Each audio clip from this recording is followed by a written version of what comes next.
So I know Radiant's heard a lot about your history, your work history with McDonald's. I worked at McDonald's for a year and a half. I loved working at McDonald's. I took pride in working at McDonald's. I had the pins. That was a part of the Mick Crew 2000. It was in 2000. 2000. Not 2000 like something. 2000. 2000. Yeah, that's the like 2000 and. No, it was You're just like, no, 2000. 2000.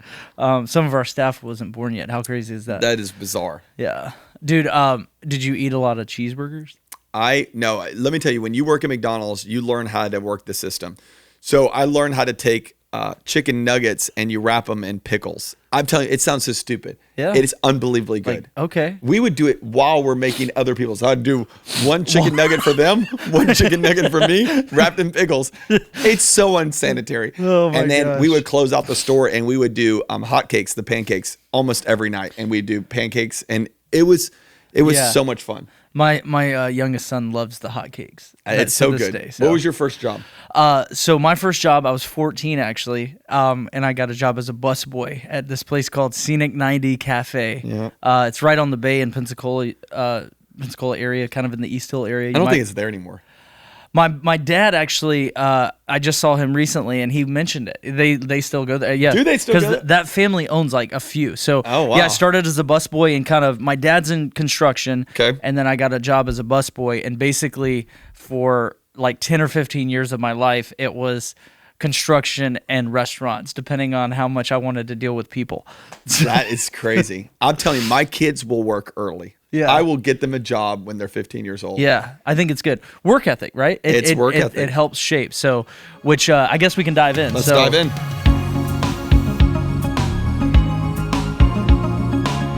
Well, awesome. Well, we're excited to get started today. We're in episode 3.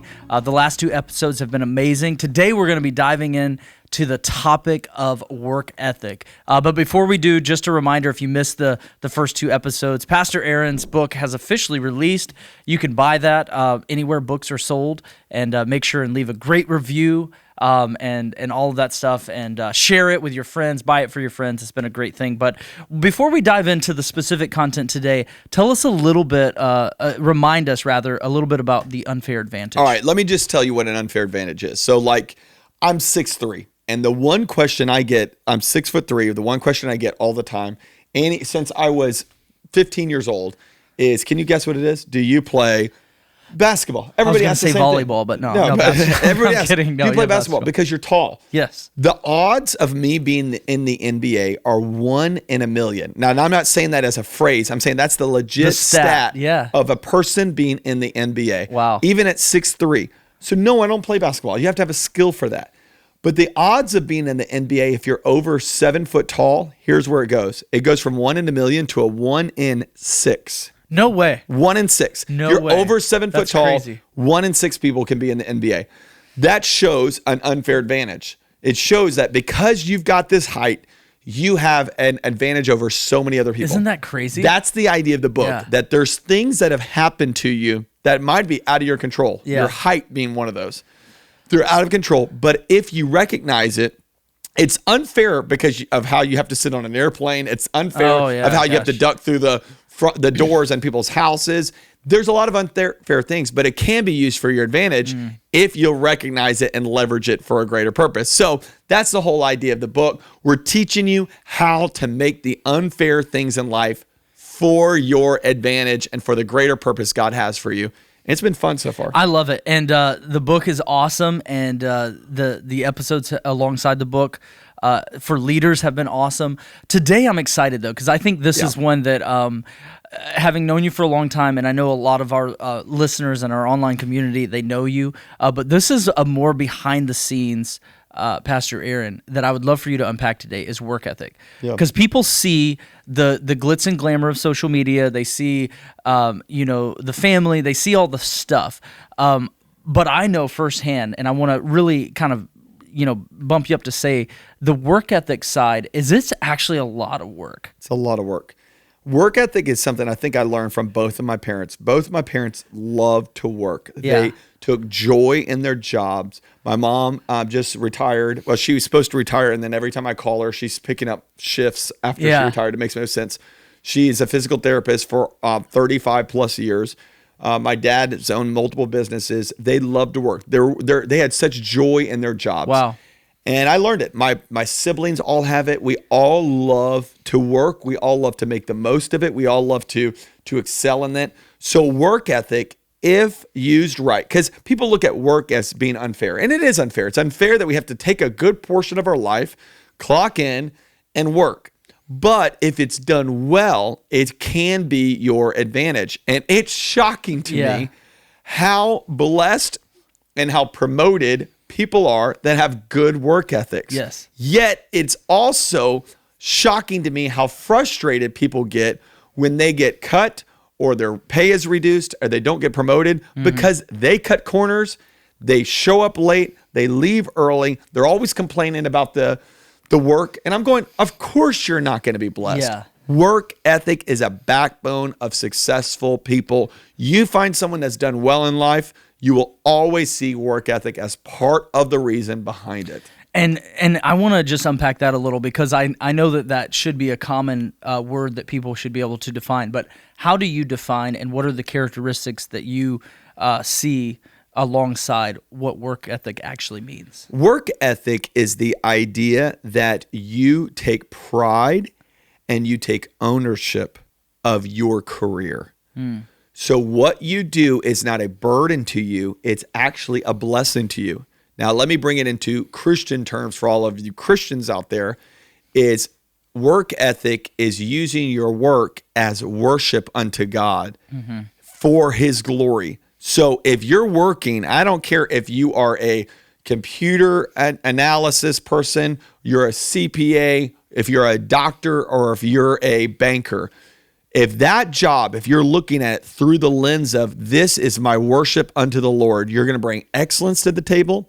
You're going to bring an above and beyond attitude to the table. And you're going to have a work ethic that is going to far surpass everybody else in your industry. Yeah. And that's going to get you noticed. And when it gets you noticed, it'll get you promoted. And here's what's crazy when you get promoted. You get blessed financially. And when you get blessed financially, you can be a blessing to the world around us. Yeah. Where does it all start with? It all starts with what your perspective is of your job. If your job is there for you to just get by so you can live for the weekend, you're missing out on life. Yes, that's so good. You're missing out. Your job is for a greater purpose. And Bobby, you're so good at this. Me and Bobby have been doing this thing for a long time now. But I'm never texting Bobby going, hey, are you going to show up to the office today? Yeah. The guy's there many times before I'm there, staying there after I'm there. I never doubt his work ethic. And that's why he's been promoted at our church. And I think it's one of those things of you've got to learn that your work ethic, especially the work ethic that nobody sees, really, really matters. I think work ethic is one of those things where it is the great equalizer of maybe I don't have the talent, maybe I don't have the, you fill in the blank of all of the negative attributes. Like I can outwork you, and so I think I can't outsmart a lot of people. I can't outgift a lot of people. Yes. Ooh, I can outwork them though. Yeah. Well, and I want to give some examples, especially to leaders, to pastors. Yep. So West St. Pete, by the time they're listening to this, it's happening. Yep. And West St. Pete from the exterior side looks like this thing that just dropped in the lap of and that's kind of what we tell people, like, hey man, this thing just happened. God just threw it in our lap. But I mean personally, and our team, shout out to our amazing team. We've done hours of walkthroughs of looking at very like minute details of working out the relationship of paint colors of tie, like all, like, I mean, again, I can get super detailed on what our team has done, but they have a work ethic for it. For many of our staff, for some of our staff, because of where it's located in Tampa Bay, it's a solid hour to an hour and a half drive away from where they live. And so it's not, that is a sign of it's taken a lot of work ethic on your part, my part, our team's part to make this thing that for the public side just looks like this shiny little gift. But there's actually a lot of work that got us there. Yeah. I've described it this way, is that anything that looks easy to the public was very, very difficult behind the scenes. Yeah. Actually, the more it's leaving Disney at night, you know, and it's the chaos, and you got a 250,000 people in the park, and they're all leaving. I don't know how many people are in the park, but let's say 50,000 people or whatever are leaving at one time. And the fact that they can get all those people out of there at one time, and you're like, how did we all get out of here in 20 minutes, 30 minutes? And we're back at our hotel room that night. Like, I'm like, anything that looks easy from the outside was a lot of work ethic behind the scenes. So that's why we don't envy and we don't compare, because comparison kills your joy, because reality is you're comparing what you think is so easy for them, and nothing's easy for them. It's hard. This deal that God made happen, he made it happen, but he also gave us a lot of strength to do a lot of long meetings. Yes. The wisdom of what to say, what not to say, the connections to do this. So you've got to understand, God honors work. I think it's interesting that in the scriptures, Adam had a job before the fall. Wow. So you got to think about that. God created Adam and Eve and said, now I want you to name all these animals, take dominion over the earth. And that was before sin came in. So your job is not a consequence of sin. Yeah. Your job is why you're created. You're created to contribute. You're called to be a contributing member of society. Yeah. So no matter what industry you're in, your calling's the same. God created you to contribute. That's so good. Don't look at your job as a burden. Look at it as a blessing, as an avenue to contribute to society. And when you look at it that way, you'll work harder at it. Now, you've got to have boundaries.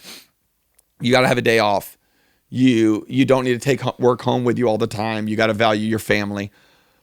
But when you're there, be all there. I think that's one of the biggest work ethic things I'm learning right now is I don't think you need to work 80 hours a week. Yeah. I think you can get your job done in 40, 50 hours a week, whatever your full-time job is.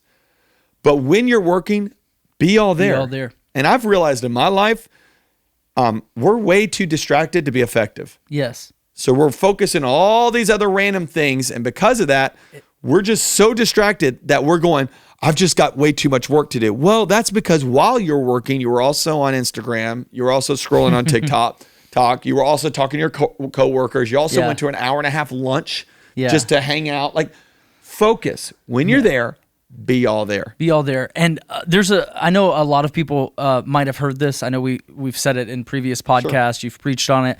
But it's enough to remind everyone. And then also I know there's listeners out there who haven't heard you talk about this. So a few different things. I'd love for you to just kind of go off on kind of initiative, because I know that's a big one. Yeah. But before we dive into that, is the idea of the RPMs in a car. Yes. The red line versus the idle and in between, because work in line with work ethic. Yeah. So your car has an idle, it has the middle, and then it has the red line of the RPMs, which I found out means rotations per minute. That is like the amount of rotations the vehicle has per minute. And those are thousands, which I don't know what all that means, but I researched it. 3,000 RPMs, Yeah, whatever that means. So that's how many times the engine's turning over during that moment. That's nice. So good to know. It is. The reality is every car is made to go into the red, and it's made to be an idle. It's just not made to live there. That's really good. So my challenge for you is have seasons where you can go into the red. I mean, we're in one of those seasons right now. We got a lot going on. We're doing 3 different building projects at the same time. Podcast, book coming out, lots of exciting things. It's a red season, but we also understand there's seasons where we need to go into idle. We need to have breaks, and we need to have Sabbaths, and we need to have days off. And then there's days you just normal grind of the day. Mm-hmm. The key is not living in any of those. Yeah. So if you live in idle, you're called lazy. Wow. If you live in the red, you're going to burn out. If you live in the middle, you're never going to shine, because you're never going to actually stand out, because you never went above and beyond.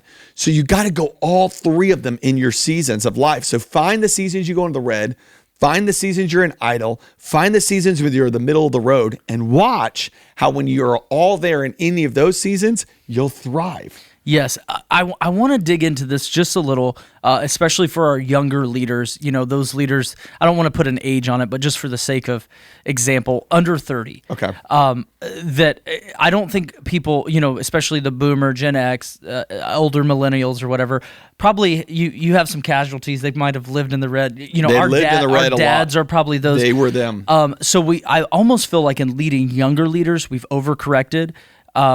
And some of the responsibilities that they have are overwhelming, and so which we are for you younger leaders. You guys are leading so well, and you have so much ahead of you.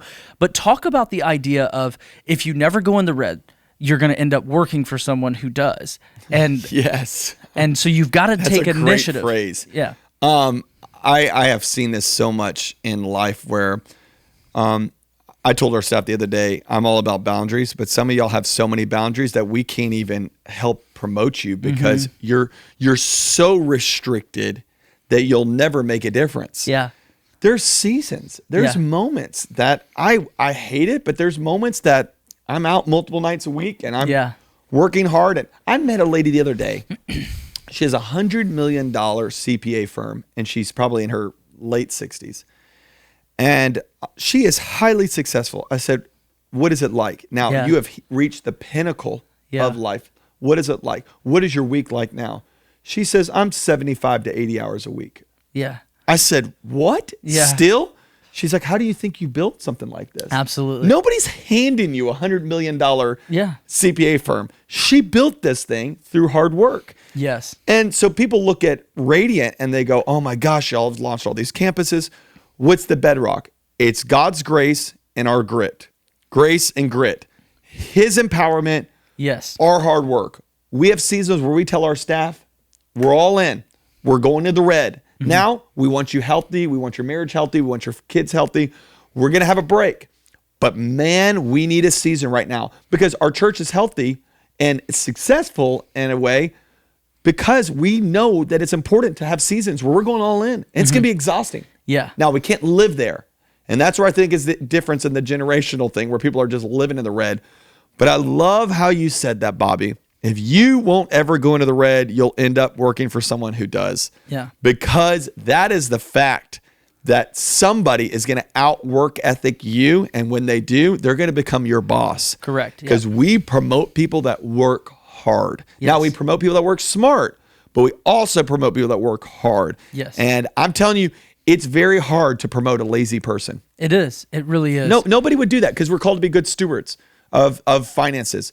So laziness and, I there's a whole new thing of, man, we want to only work 3 days a week now because there's countries in Europe that only work 3 or 4 days a week. I'm like, those countries are all dying out. And it's called part-time job. It's like, it's exactly and what again, it is. I am a proponent of a healthy life. We don't want to overwork. The scriptures even tell us don't overwork too much. But there is a component. But there is so many scriptures that say, you know what, is like a doorpost on a hinges is the person that just lays in their bed and tosses and turns. Yes. It reminds us, the scriptures say, look at the ant, and he says, you sluggard. Yeah. The ant who is working so hard non-stop to build because he knows what's coming. And we're sitting there going, well, I'll just clock in and maybe I'll give, it's just, to me, stand out, work hard. I told our 20-year-old employees the other day, I said, in your season of life, you should be saying yes more than you're saying no for this season of life. Now, you're going to have to, you get married, you got kids, you're going to have to back off a little bit. But right now, say yes a lot. Yeah. Because you want to be able to stand out for sure amongst a generation that is known right now for a lack of work ethic. Just a little tweaks and you'll stand out. I love that. Let's look at the opposite of laziness for a moment, and that's initiative. Yeah. It's going to take initiative. And so I want to tee you up here with a question and just let you answer it in whatever way you want. But to our Radiant staff, to our Radiant Dream Team, I think we can get very specific, as well as all of our pastors' friends. I mean, I know several Tampa Bay business leaders that let us know that they watch the podcast, and so thank you for listening. But really specifically to initiative, like, one, how do you evaluate your own initiative? Two, how do you teach initiative to team members? Okay, so evaluating your own initiative is is a feedback principle. Again, you're asking confidential, trusted people in your life. Here's what I do is, do people have to energize me, or can I energize myself? That's good. If I need other people to cheer me on and energize me, then I lack initiative. I challenge our staff, and our best staff are this way. They're self-starters and self-motivators. Self-starters and self-motivators. That's initiative. Initiative is going, I can start something without anybody giving me permission, and I'm motivated to continue it without Aaron coming along going, rah, rah, ree, you can do this. Come on, let's get it going. No, I'm self-motivated. I'm going to get myself through this thing. So part of that is you just got to teach in your life. Now, and for bosses out there, here's how you teach initiative. One, I actually think there's a podcast I did. It's one of the most popular ones I ever did in the very early days of Made for More, on taking initiative. There's things that you can share with your staff and talk about it, but really it's a message that's more caught than taught. Showing them, hey, this is what I've done. This is what I was thinking. I say statements like, man, I was up at 4 a.m. and I was thinking about ways to make this better. And you know what that does? It teaches our staff. Yes. Oh, wait, nobody told you to wake up early and think about it? You did that on your own? I'm going to model my life after someone that takes initiative. That's good. So I'm telling you, work ethic, initiative, it's so caught instead of just taught. So be okay telling your employees about ways you're taking initiative, and it'll spread down. Got it. I love that. I want to just, as we gear up to close, because there's some people listening, and I know that they're already thinking this. They might have thought this, like, I have a reputation, and it's not a work ethic, a good work ethic. Yep. It's not that I take initiative. I've actually created this reputation where I am looked at someone who's idling. At best case, I'm kind of in the middle range. We've all kind of had our own moments there. Yep. But what would you say to the person that hasn't created the reputation of initiative and they have been defeated? How do they bounce back? Yeah. Like, how do they get better? How do they not just accept that, but that they reset themselves and they kind of move forward in the right direction? Here's the good thing about reputation is reputation can change. Amen. If you got a reputation, that means you can get a different reputation. That's good. So your reputation can change. And here's the good thing. Our world is so ADD that they'll forget in a few weeks if you just change some behavior right now. So we're thinking, man, it's never going to change. I've always showed up late. Everybody's going to remember that. You just change. Just change it. Small tweaks make big differences in your life. That's good. So your reputation can change. I think of a guy on our staff. I'm not going to say who he is, but he's been around since the early days, and he did not have a good reputation. He had a reputation of cutting corners, reputation of getting things done fast but not right. And I confronted him about it. I gave him some small tweaks, and his reputation changed. And now he's known for excellence. He's known for getting stuff done well. So I'll say this. I think it would be a good thing to close it out with is I challenged our church with 10 things that you should do with your job that can build a better reputation. So I have them down here. I think they're great. So if you have a bad reputation, just try some of these 10. Yeah. And if someone's sharing this message with you, it's this podcast with you, it's probably because they want you to hear these 10. So run with them. Here's an easy one. Show up on time. Change your reputation as being the person that's always late. That drives me nuts when I know that person's going to be 5 minutes late because they just always are. Change your reputation with that. Be self-motivated. We already talked about that. Encourage yourself. When you feel like you're frustrated and you're going, I don't want to do this, motivate yourself. Here's the third one. Check your attitude. We don't want to know we don't want to have to guess what version of you is going to show up today. So check your attitude. Have a good attitude. There's times I'll sit in my car for 5 minutes before I walk into the office because I had a bad phone call or a bad thing happen at home or something going on. And I go, okay, I'm walking in. I got to change my attitude. My attitude needs to be one that's going to set the tone for the room. Check your attitude. Here's really the fourth one. Go the extra mile. So don't cut corners. Go the extra mile. That's a biblical principle, by the way. Number 5, say yes to side projects. Like when your boss sits there and asks, hey, does anybody want to take this on? Raise your hand. Take that project on. And you go, well, I don't want to overcommit myself. I get that. And so don't raise your hand every time, but sometimes take on side projects and thrive in that way. Here's the 6th, be a peacemaker. I love this. You know what it means? It means don't be the drama king or queen of your workplace. Nobody wants to promote you. Yeah. So be a peacemaker. Here's number 7. Stay off your phone. That's a big one. When you're in work and I'm walking around the office and I'm seeing people just scroll on their phone, I'm going, that's a waste of time. Stay off your phone. Number 8, ask for feedback. We've talked about that so much in this season. 9, I love this. Publicly celebrate others, including your boss. That's good. It's shocking to me how much I want to promote people who celebrate me. I mean, I know that's selfish, but it's human nature. Yeah. And nobody wants to surround themselves with people that tolerate them. They want to surround themselves with people that celebrate them. So if you're frustrated that your boss doesn't invite you on that work trip, it's probably because you're not someone that celebrates him or her. So be someone that celebrates them. Number 10, last one of this, is pray regularly for your coworkers in your company. One of the great things I've seen in the initiative of our staff is staff that'll come up to me and say, man, God's really put this thing on my heart for Radiant. And God, I've really been praying for you, Aaron, and you and your wife and your kids.